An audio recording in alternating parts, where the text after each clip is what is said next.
السلام علیکم بچوں، آج کا ہمارا عنوان ہے نقشے کی تیاری اور مختلف مقامات کی نشاندہی۔ جیسے کہ آپ جانتے ہیں کہ یہ جو نقشہ نظر آ رہا ہے آپ کو، یہ ہماری ریاست تلنگانہ کا ہے۔ پچھلے اسباق میں ہم دیکھ چکے ہیں۔ آپ بھی اسی طرح نقشے تیار کر سکتے ہیں۔ یہ دیکھیے آپ، یہ جو نقشہ دکھایا گیا ہے یہ ملکہ نامی ایک لڑکی کے گھر کا نقشہ ہے جو اس کے گھر کا راستہ ظاہر کر رہا ہے۔ آپ دیکھ سکتے ہیں کہ بس اسٹاپ سے سیدھے طرف جانے کے بعد بازار ہے اور اس طرح سے اس کے گھر تک کے راستے کی رہنمائی کی گئی ہے۔ راستے میں مارکیٹ، میدان اور اسکول کی بھی نشاندہی کی گئی ہے۔ تو اس طرح سے کسی بھی مقام کا نقشہ تیار کیا جا سکتا ہے۔ نقشہ کہتے کسے ہم دیکھیں گے۔ نقشہ دراصل کسی بھی مقام کا ایک خاکہ ہوتا ہے۔ ہم بھی کسی بھی مقام کا نقشہ تیار کر سکتے ہیں، لیکن اس کے لیے چند باتوں کا خیال رکھنا بہت زیادہ ضروری ہوتا ہے۔ وہ کون سی اہم باتیں ہیں؟ پہلی چیز ہے سمت، دوسرا ہوتا ہے پیمانہ، اور تیسری چیز ہے جو بہت اہم ہے علامتیں۔ ان چیزوں کی مدد سے ہم بھی کسی بھی جگہ کا نقشہ تیار کر سکتے ہیں۔ پہلے ہم دیکھیں گے سمتوں کے بارے میں ہم دیکھیں گے۔ بنیادی طور پر سمتیں 4 ہوتی ہیں: مشرق، مغرب، شمال اور جنوب۔ انہیں انگریزی میں ایسٹ، ویسٹ، نارتھ اور ساؤتھ کہا جاتا ہے۔ انگریزی کے پہلے بڑے لیٹر سے اس کو ظاہر کیا جاتا ہے، جیسے EWN اور S۔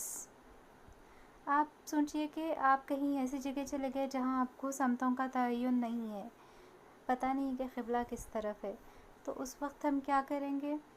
دیکھیں گے کہ سورج کدھر سے طلوع ہوتا ہے، ٹھیک ہے؟ جہاں سورج طلوع ہوتا ہے ہم اس طرف منہ کر کے اگر ٹھہر جائیں تو سامنے ہمارے مشرق ہوتا ہے، پیچھے مغرب، الٹے ہاتھ کی طرف شمال اور سیدھے ہاتھ کی طرف جنوب ہوتا ہے۔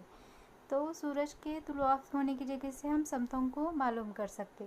دیکھیے بچوں، سامنے مشرق میں سورج نظر آ رہا ہے، جنوب میں ایک گاڑی نظر آ رہی ہے اور شمال میں ایک گھر نظر آ رہا ہے۔ مغرب چونکہ اس لڑکے کے پیچھے کی جانب ہے اس لیے ہمیں کچھ نظر نہیں آ رہا ہے۔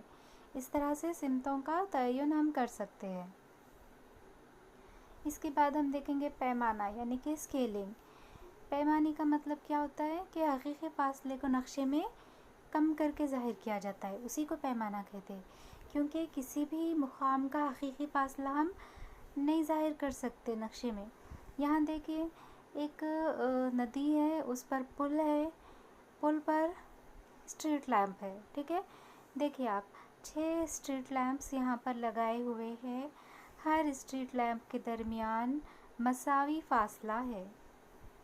یہ جو فاصلہ ہے ہر اسٹریٹ لیمپ کے بیچ میں وہ 100 میٹر کی دوری پر ہے۔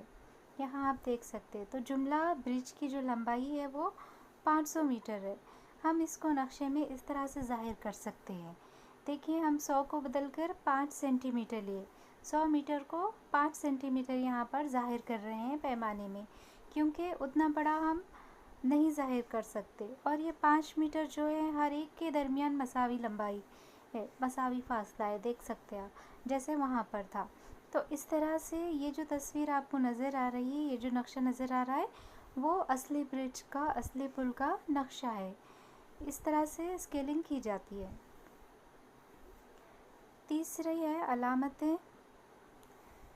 علامتیں آپ کی درسی کتاب کے صفحہ نمبر 6 پر دی گئی ہے، آپ وہاں بھی دیکھ سکتے ہیں۔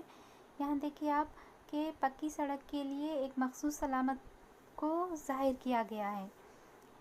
اسی طرح سے رہائش پذیر علاقے کے لیے بھی کچھ الگ علامت منتخب کی گئی۔ ان ساری علامتوں کو روایتی علامتیں کہا جاتا ہے۔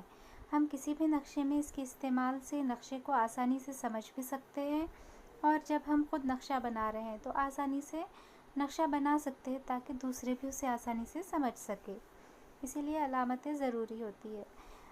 نقشے میں علامتوں کا استعمال کیسے ہوتا ہے؟ دیکھیے جو 2 نقشے آپ کے سامنے ہیں، ٹھیک ہے، یہاں پر نقشے میں الٹے ہاتھ کی طرف دیکھیں، این لکھا ہوا ہے، این کا مطلب ہے نارتھ یعنی کہ شمال. یہ ضروری ہوتا ہے ہر نقشے میں شمال کو اوپر کی جانب دکھایا جاتا ہے. اسی طرح سے رنگوں کے استعمال کے ذریعے بھی نقشے کو سمجھا جاتا ہے. یہاں جو ہندوستان کے نقشے میں ہرا رنگ آپ کو دکھائی دے رہا ہے وہ میدانی علاقوں کو ظاہر کرتا ہے، میدانی اور سرسبز. اور جو پیلا رنگ ہے وہ سطح مرتفع کو ظاہر کرتا ہے. اس طرح سے مختلف رنگوں کے امتزاج سے استعمال سے ہم الگ الگ چیزوں کو نقشے میں ظاہر کر سکتے ہیں.